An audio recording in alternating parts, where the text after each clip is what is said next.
Bunda, pernahkah Anda merasa anak Anda merasa cemburu satu dengan yang lainnya? Kita akan membahas hal ini lebih dalam melalui episode kali ini di program Love Your Child. Namun sebelumnya mari kita saksikan bersama-sama video berikut ini.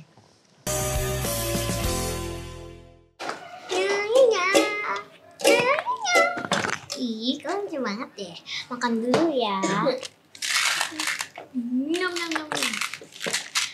Ih, kau lucu banget. Ada yang mau ini. Ini kan punya kakak. Kakak udah ada yang mau ini. Ada yang mau ini. Ada yang mau ini. Ini kenapa sih? Kakak adik kok pada berantem? Udah cukup stop. Kak, kamu kan yang lebih gede. Udah kamu yang ngalah dong sama adik. Ih, sebel deh. Tapi kan aku yang ambil duluan. Udah. Oke, kita lihat yang lain yuk. Apa ya? Oh, ada kucing. Iya. Lucu ya? Iya. Mama, aku kan juga mau lihat kenapa cuma Dede yang dikasih lihat. Kamu mau? Mau. Ngomong dong. Ayo sini. Yuk. Kita duduk bareng yuk. Nih, kita lihat fotonya bareng-bareng ya. Wah, ini ngapain ini? Wah, ini kita di mana nih? Wow, ada kereta. Wah, bagus ya? Iya. Pemirsa Hope Channel Indonesia dimanapun Anda berada, Shalom. Senang sekali kita boleh berjumpa kembali dalam program Love Your Child. Satu program yang mengajak kita untuk mengasihi, untuk mendidik anak kita, menjadikan mereka generasi yang lebih baik. Nah, saat ini kita akan membahas satu topik, yaitu bagaimana mengatasi persaingan kakak beradik. Nah, tentu saja nih saya tidak sendiri, saya ditemani oleh narasumber kita yaitu Ibu Helena Valentina yang merupakan seorang psikolog dan juga merupakan seorang praktisi di dalam bidang pendidikan. Ibu Helena, shalom. Shalom, Bu Jelly. Apa kabar Ibu Helena? Luar biasa. Luar biasa sangat ya. menyenangkan bisa ketemu lagi dengan Bu Jelly seperti ini. Nah, Ibu Helena, topik kali ini, ini adalah topik yang sangat menarik. Semua mungkin kalau yang kita juga ya, Kalau yang nggak punya kalau nggak pernah ngerasain punya kakak atau nggak punya adik, mungkin agak bingung juga ya. Iya. Sibling rivalry kayak apa tuh, gitu ya? Persaingan kakak beradik kayak apa tuh, gitu ya? Iya, Nah. karena belum pernah berantem di rumah. Nggak ada yang berantem soalnya. Tapi mostly di dunia ini kan punya Minimum satu Iya, ya, minimum biasanya. satu, biasanya. Umumnya, ya. Nah, jadi kakak beradik ini kan identik dengan ada nih perasaan satu dengan yang lain yang merasa kok digituin sih sayanya sama orang Merasa tua tidak saya. adil, gitu. Merasa tidak adil. Harusnya kalau saya butuh sepatu, mama dia sudah dapat sepatu, saya juga harus dapat sepatu nih Bu Helena. Terus kalau kakak dapat gede, saya juga harus gede. Iya, gitu. kalau kakaknya dapat sekian, saya juga kenapa cuma diberi setengahnya, seperti itu kan. Nah, ini sesuatu yang real nih terjadi. Iya, Bu padahal Helena. kan kalau kakaknya dapat ukuran L, ya karena dia memang badannya sudah besar. Ya. Tapi namanya juga mungkin anak-anak ya, kan, betul. tetap ada rasa seperti itu. Nah, jadi memang kalau dipikir sibling rivalry itu adalah bagian yang normal sebenarnya pada kakak beradik karena mereka masih dalam tahap perkembangan yang belum dewasa. Cuma, nah ini dia cuma. Ada cumanya ya? Kalau dibiarkan rupanya ada yang bisa berlanjut sampai dewasa loh. Bu Jelly ingat gak tuh kasus yang Viral. kakak akhirnya membunuh adiknya Sudah karena dari kecemburuan dengan masalah harta warisan. Iya. Iya kan? Belum lagi kisah dari orang yang kita pikir orang-orang baik ternyata bisa keluarin golok dan kejar-kejaran sama abangnya karena harta warisan juga. Berarti kan ada kecemburuan di situ ya. Jadi memang sibling rivalry ini sebenarnya bentuk hubungan. Namanya rival ya. Namanya rival berarti persaingan. Ya kan? Rivalnya siapa nih? Saingan siapa gitu. Jadi bentuk hubungan persaingan sebenarnya antara saudara kandung yang persaingannya nggak sifatnya positif tapi negatif. Jadi di situ ada kompetisi, ada kecemburuan, ada kemarahan, bahkan kebencian. Nah itu nih Bu Helena. Itu dia. Jadi saya beberapa waktu yang lalu saya dapat curhatan nih dari seorang teman ya. Dia bilang, aduh kenapa ya saya nggak sangka loh adik saya jadi musuhin saya. Loh kenapa? Iya, dia bilang saya ngerasa nggak punya kakak karena kamu memikirkan diri sendiri, selalu memikirkan kesuksesan kamu nggak pikirin nasib saya gitu kan. Mama juga selalu puji-puji kamu. Kalau ada tamu pasti nama kamu yang disebut. Saya benci sama kamu. Beneran ini udah dewasa ini. Dan keterusan nih Bu Helena. Selama ini terselubung barangkali, disimpan. Akhirnya setelah dewasa malah meledak tuh. Jadi pecah deh hubungan. Nah, setelah ngobrol-ngobrol, ya si kakak mengakui bahwa emang sih dari kecil saya ngerasa bahwa adik tuh teman berkompetisi gitu. Dan yang menang kakak terus kan gitu kan. Jadi akhirnya si adik selalu merasa kalah. Hanya saja mungkin tidak terbaca oleh orang tuanya sehingga berlanjut sampai dewasa. Dan kan jadi masalahnya jadi lebih ruwet ya karena sudah dewasa berarti agak susah untuk bisa mengumpulkannya, ya kan? Iya, betul sekali Bu Helena. Jadi ini sebenarnya pada waktu kita kecil merupakan hal yang biasa. Karena kan anak-anak cenderung mungkin melihat itu yang besar, saya juga mau yang besar. Tetapi yang akan kita bahas lebih lanjut di sini, bagaimana hal yang seperti ini yang mungkin orang tua menganggap itu biasa agar supaya tidak terbawa sampai dewasa, merusak hubungan mereka ya, kekeluargaan ya. Dan Ibu Helena kita akan membahasnya lebih dalam tentu saja, tetapi setelah yang satu ini. Pemirsa tetaplah bersama kami di Love Your Child episode saat ini.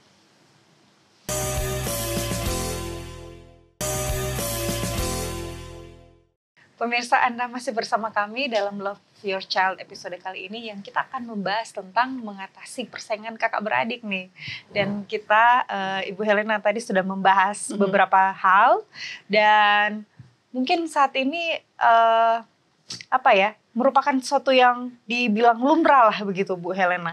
Kalau kakak beradik berantem, kakak beradik merasa tersaingi, walaupun mereka pikir tapi kita perlu waspada juga karena apa? Karena itu sebetulnya pada saat persaingan itu muncul, itu saatnya kita untuk meluruskan mana yang salah, mana yang perlu diperbaiki dan seterusnya ya. Karena apa? Karena banyak kasus yang sampai berat loh. Biasanya nih muncul ketika ada adik ya kan, tadinya dia jadi anak pertama, anak tunggal, wah jadi raja lah di rumah, tiba-tiba punya adik, wah kok jadi mamanya peluk adiknya terus nih, merasa tersaingi, dikit langsung digendong, dikit, saya udah nggak diangkat karena udah gede ya. Jadi Bu Jeli kita perlu waspada juga bahwa ada kasus-kasus yang ya lumayan mungkin tidak ditangani jadi berlanjut sehingga bisa menimbulkan dua hal dampak yang bisa terjadi. Yang pertama regresi. Regresi itu artinya dia mundur. Jadi harusnya dia udah bisa makan sendiri, udah bisa kemana-mana sendiri. Tapi sekarang tiba-tiba dikit-dikit dikit-dikit minta tolong mamanya. Ya kan, nggak bisa, aku nggak bisa pakai celana sendiri, nggak bisa pakai baju sendiri, semuanya kayaknya minta dilain mamanya. Itu sebenarnya bagian dari cari perhatian juga sih, ya kan, supaya bisa mendapatkan kasih sayang. Tapi yang berat malah sampai nggak bisa buang air besar sendiri, padahal dia udah gede gitu. Itu saking mungkin dia masuk ke hatinya, bagaimana dia terancam dan dengan kehadiran saingannya ini. Terus yang kedua adalah agresi. Jadi agresi ini bisa terjadi pada anak-anak. Agresi kalau tadi regresi terhadap dirinya ya. Sementara kalau agresi kepada adiknya atau saudaranya gitu, dia bisa pukul, dia bisa cakar dan sebagainya. Jadi agresi verbal kalau udah yang remaja, teriak-teriak dan caci maki, sedih kan. Nah sebelum itu terjadi, ketika kita melihat ada pertengkaran, sebaiknya segera ditanyakan kenapa. Nah, bisa nggak bahasanya yang lebih dapat didengar dengan baik gitu. Kalau kamu teriak-teriak orang nggak bisa dengar. Nah, mungkin kita bisa sharing juga kali ya dengan kisah nyata ya. Karena saat ini Ibu Helena kita sudah kedatangan seorang ibu juga tentu saja. Kita panggilkan saja ya, Ibu Ruth. Halo Ibu Ruth. Halo. Sudah ada Ibu. Shalom. Ruth. Ya, Bu Ruth ini punya, kalau nggak salah punya 2 anak ya? Iya. Dua anak yang cantik ya Bu ya. Umur berapa Bu kalau boleh tahu? Iya Tante. Kebetulan anak kami ini yang nomor 1 umur 7 tahun, lalu yang nomor 2 itu 5,5 tahun. Jadi jaraknya antara nomor 1 dan nomor 2 itu 1,5 tahun. Itu riskan sibling rivalry, riskan sekali ini. Jarak umurnya sangat pendek ya. Dan gendernya sama lagi. Sama. Itu biasanya tuh yang paling sering menimbulkan persaingan ya. Gimana Bu pengalaman mengasuh mereka? Seperti apa persaingan yang muncul Bu? Pada dasarnya sih kalau misalnya kebetulan ya, seperti kalau kita lihat kan kalau kayak contoh di Taman Eden aja, Habel dan Kain itu aja pada saat dia di Taman Eden aja sudah ada yang namanya sibling rivalry itu ya. Jadi nggak heran kalau misalnya sampai saat ini juga itu terjadi di rumah kita gitu. Pada dasarnya kalau misalnya kebetulan kedua anak kita ini punya sifat yang berbeda. Yang nomor 1 rada cuek, yang nomor 2 dia lebih agresif, lebih dominan. Jadi sering terjadinya bisa dibilang berkelahi lah ya satu sama lain seperti itu di rumah. Terus sikap ibu bagaimana waktu mereka bertengkar Bu? Apakah didiamkan saja atau Kalau misalnya kami sih biasanya cari tahu nih permasalahannya kenapa bisa berkelahi, biasanya karena berebut mainan atau si kakaknya yang mungkin gak mau sharing sama adik atau yang si adiknya mau dominan, seperti itu sih, lebih ke arah seperti itu. Jadi biasanya kami selalu mengingatkan untuk mau sharing satu sama lain. Iya. Memang itu selalu jadi masalah ya. Soal perebutan ya Bu ya, perebutan benda atau perebutan sesuatu.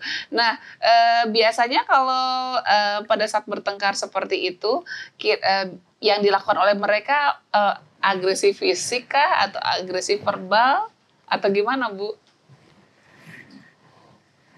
Kalau yang nomor 1 kebetulan si kakak tuh kayaknya lebih banyak mengalah.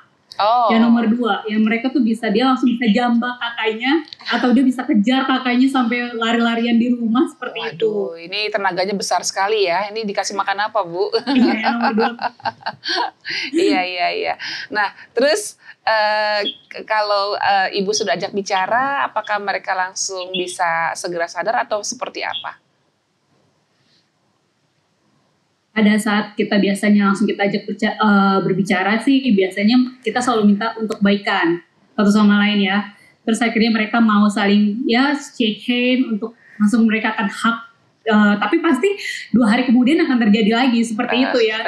Itu berulang-ulang seperti itu. Jadi itu sih yang mungkin saat ini kita treatmentnya sebagai orang tua, kalau mereka pada saat bertengkar kita selalu remind lagi dan juga kita selalu suruh baikan lagi, kasih jari kelingking buat minta maaf seperti itu. Iya. Boleh gak Bu saya kasih masukan? Bolehkah? Oke. Boleh Tante. Iya, jadi memang kalau kita menghadapi situasi rival seperti ini, kadang-kadang kita suka mempercepat prosesnya, Bu, proses perdamaian itu karena kalau prosesnya kita berasal dari kita, idenya, nanti biasanya anak itu akan mengulang lagi. Karena dia mungkin belum muncul dari dalam diri dia bahwa pentingnya itu negosiasi, pentingnya untuk sharing dengan cara yang baik, komunikasikan keinginan dengan cara yang santun kayak gitu ya Bu. Jadi kalau saya boleh kasih saran, mari kita gunakan disiplin positif Bu. Jadi seperti ini. Mungkin ibu bisa cerita bagaimana Kain dan Habel akhirnya terjadi pembunuhan kan, karena membenci saudara itu sama juga menjadi seorang pembunuh ya Bu ya kan, hai kamu yang membenci saudaramu kan gitu kan. Jadi kita perlu memberikan masukan kepada anak-anak kita bahwa tidak ada masalah yang tidak bisa diselesaikan dengan baik-baik gitu Bu. Jadi mungkin ibu bisa bilang sama papa, rapat keluarga aja, lalu kita bikin kesepakatan di rumah, agreement keluarga kita nih, keluarga Hutagal ya Bu ya. Ya kan? Iya. Agreementnya bahwa di rumah ini kami ingin semua masalah diselesaikan dengan baik-baik. Di rumah ini ada cara yang santun dan sopan. Sopan dan santun sama ya.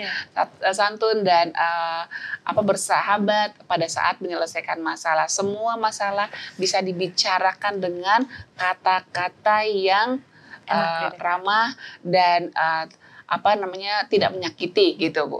Kami, di rumah ini tidak boleh ada yang saling menyakiti baik dengan kata-kata atau dengan pukulan gitu. Nah sekarang gimana? Setuju nggak? Kakak setuju nggak? Setuju? Oh, adik setuju nggak? Setuju. Oke. Kalau ada yang melanggar, apa yang harus kita lakukan nak? Gitu. Jadi biar mereka yang ngomong Bu. Kalau ada yang melanggar, yang pukul konsekuensinya apa? Konsekuensinya ya biar kita diskusi bersama. Oh, nggak boleh main keluar 1 hari, misalnya gitu kan. Kita tulis tuh. Atau berarti dia harus bertugas untuk menyiapkan makan malam, bantuin bersihin kamar mandi atau bersihin ruang tamu atau apa terserah lah. Biar mereka yang putuskan, kita cuma kasih ide aja. Nah, ketika itu terjadi, kita bisa bilang, tuh kan ditempel di dinding. Nih, tadi siapa tadi yang pukul duluan? Tadi kan masalahnya apa? Oke, berarti yang melanggar siapa? Konsekuensinya apa? Oke, jadi kalau itu nanti kita lakukan terus, lama-lama nanti mereka jadi gini, jangan deh, aku gak mau mukul, nanti dapat konsekuensinya, gak enak gitu kan. Apalagi kalau uang jajan dikurangi, waduh, kayak gitu Bu. Jadi kita nggak capek untuk melerai mereka, dan kita sebaiknya membuat anak-anak itu punya ide sendiri untuk bersalaman. Kalau kita bertengkar, ada masalah, terus nggak sengaja menyakiti atau sengaja menyakiti, tadi gimana nak? Akhirnya ini di kesepakatan kita tempelnya di dinding Bu, di ruang makan bisa di dindingnya. Harus minta maaf sama yang sudah disakiti. Oke, kamu sudah menyakiti kakak kamu atau adik kamu. Iya, jadi harus bagaimana? Harus minta maaf. Minta maaf gimana? Bersalaman. Oh, oke, ya sudah. Jadi biar dia mikir sendiri, dia yang putuskan sendiri, lalu dia yang eksekusi sendiri. Gitu ya Bu. Jadi kita jangan, ayo minta maaf, ayo bilang apa, ayo kasih kelingkingnya. Nanti jadinya dia didikte terus sama kita. Ibu capek loh nanti. Iya kan Bu? Oke. Bu Jeli mungkin mau nanya sesuatu buat Bu Ruth. Iya, kebetulan kalau saya anak pertama saya dan anak kedua tuh bedanya hampir 6 tahun Bu Helena. Jadi aman dong harusnya ya? Mereka ada sih yang ada sedikit-sedikit perebutan mainan. Adiknya yang biasa nih ngambil punya kakak kan. Ya? Iya, tapi kalau misalkan dalam hal tertentu yang biasanya saya amati, karena ini kakaknya pengen banget punya adik, makanya kalau adiknya bikin sesuatu kadang dia cuman ketawa aja. Walaupun memang ada hal-hal tertentu yang memang mereka sering kakaknya cenderung mengalah karena kan sudah sekarang sudah kelas 2 SD ya. Mungkin tidak seribet persaingan yang terjadi kalau umur itu masih jauh relatif. Kalau ini sudah jauh, jadi dia sudah lebih jauh, jadi sudah lebih mengerti gitu kan. Bu Ruth, terima kasih banyak loh untuk sharingnya ya. Salam buat anak-anak ya Bu Ruth. Tetap semangat. Iya.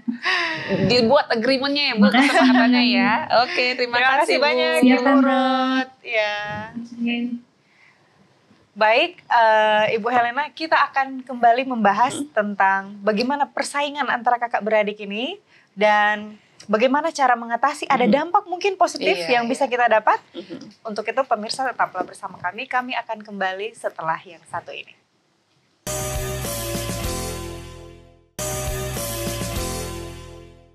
Pemirsa, Anda masih bersama kami di dalam program Love Your Child dan kita masih membicarakan tentang bagaimana mengatasi dampak persaingan kakak beradik. Dan pada saat ini Bu Helena langsung aja ya, dampak ya. Nah, kira-kira kalau dampak kakak beradik ini ada persaingan nih, ada nggak sih dampak positifnya nih Bu Helena? Dampak negatifnya sudah pasti ada. Sudah pasti ada kan. Membuat mereka tidak bahagia, ya nggak sih? Merasa tersaingi satu dengan lain. Sampai besar gitu ya. Mungkin kalau masih kecil pukul, terus dorong, cakar. Gitu kan. Udah biasa lihatnya ya. Kemudian kalau anak yang lebih gede nih, udah remaja, mungkin akan maki-maki, kencang-kencangan suara. Dan yang terakhir, udah semakin dewasa, saudara jadi lawan. Nah, itu dia gitu, yang kita ya. tidak Jadi inginkan. musuh-musuhan seperti itu, aduh gak bagus banget ya. Tapi sebenarnya sibling rivalry juga ada dampak positifnya loh Bu Jelly. Iya, karena apa? Kalau orang tua mau peduli bahwa ini adalah kesempatan untuk latihan conflict resolution, itu jadi kesempatan untuk mengajarkan kepada si kakak dan si adik gimana sih memecahkan masalah konflik. Apa sih masalahnya? Itu dia udah ambil punya aku. Oke, bisa nggak ngomongnya baik-baik gitu kan misalnya gitu.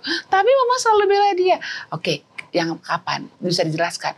Oh, mama kemarin sengaja peluk dia karena dia lagi sakit, nak. Mama kan kalau lagi sakit, kamu lagi sakit juga mama pasti peluk. Karena setiap anak yang sakit perlu pelukan. Kamu juga boleh kalau mama peluk sekarang gitu. Kamu boleh minta dipeluk juga kalau kamu mau. Jadi gak usah cemburu ya, nak, gitu misalnya. Jadi melatih negosiasi, ma boleh nggak peluk aku? Nah boleh ngomong gitu. Jadi tidak usah disimpan di hati lalu akhirnya jadi cemburu ya kan. Kemudian melatih pengendalian diri. Sabar, kalau kakaknya lagi dipeluk sabar. Nanti juga aku bisa minta kok gitu kan. Lalu melatih kemampuan mendengarkan, berempati. Kalau kakaknya lagi sakit, adiknya lagi sakit, coba dengerin dulu. Kalau kakaknya lagi mengeluh, kak, Dek, aku minta minum dong, misalnya. Oh, latihan empati kan, gitu. Kemudian belajar berbagi dan meningkatkan kemampuan komunikasi. Gimana menyelesaikan masalah dengan komunikasi yang baik gitu loh. Gak usah diem-dieman lalu akhirnya tiba-tiba meledak duor, pukul-pukulan gitu. Jadi menurut Saint Whitson itu sebenarnya sibling rivalry juga bisa ada dampak positifnya ya. Jadi seperti Ibu Helena bilang ini, sekarang kita mungkin akan lihat bagaimana kita bisa mencegah ini persaingan kakak beradik nih Bu Helena. Dan kalau misalkan mungkin sekarang sudah terjadi, nah bagaimana cara kita mengatasinya? Ya kan sebenarnya kan penyebab yang utama itu sebenarnya karena memang anak belum dewasa, ya belum mampu mengungkapkan perasaannya dengan lengkap ya kan. Kemudian juga mungkin di rumah dilatih kompetisi kali, suka dibanding-bandingin. Nah ini nggak boleh banget, nggak boleh ya. Dan orang tua sama anak memang hubungannya harusnya akrab, jangan sampai longgar gitu. Kalaupun kita kerja telepon-telepon lah anaknya ya kan. Dan kalau kita ingin supaya di rumah tuh damai sejahtera lah, ya biarlah kalau ada anak yang sedang bertengkar itu kita jangan cuekin, anggap bodoh gitu. Jangan cari tahu kenapa sih mereka begitu. Ada apa, nak? Coba cari tahu kenapa mereka iri. Terus stop untuk compare, banding-banding. Dan akhirnya memang kita perlu sadari bahwa sebetulnya yang anak butuhkan adalah perhatian, waktu, cinta, dan penerimaan dari orang tua kepada sikap anak. Ya, itu intinya ya Bu Helena ya. Baik sekali pembahasan kita ya Bu Helena dalam topik kali ini. Dan mungkin sebagai penutup Ibu Helena bisa memberikan closing statement. Ya kiranya Bapak Ibu semua pemirsa menyadari bahwa setiap kita memerlukan perhatian dan kasih sayang. Demikian juga anak-anak kita. Mari memberikan kasih sayang yang adil kepada semua anak-anak kita dan memberikan mereka kasih sayang, waktu dan perhatian serta cinta yang membuat mereka tahu bahwa kita menjadi Bapak Ibu yang adil, yang menyayangi semua anak tanpa membedakan perbedaan mereka. Baik sekali, terima kasih Bu Helena ya sudah bersama-sama dengan kami di episode kali ini. Dan terima kasih juga untuk pemirsa dimanapun Anda berada yang sudah menyaksikan episode Love Your Child pada kali ini. Kita akan bertemu kembali di dalam episode Love Your Child berikutnya. Pastikan Anda tetap bersama kami dan mari kita jadikan generasi kita menjadi generasi yang lebih baik. Tuhan kiranya memberkati kita semua.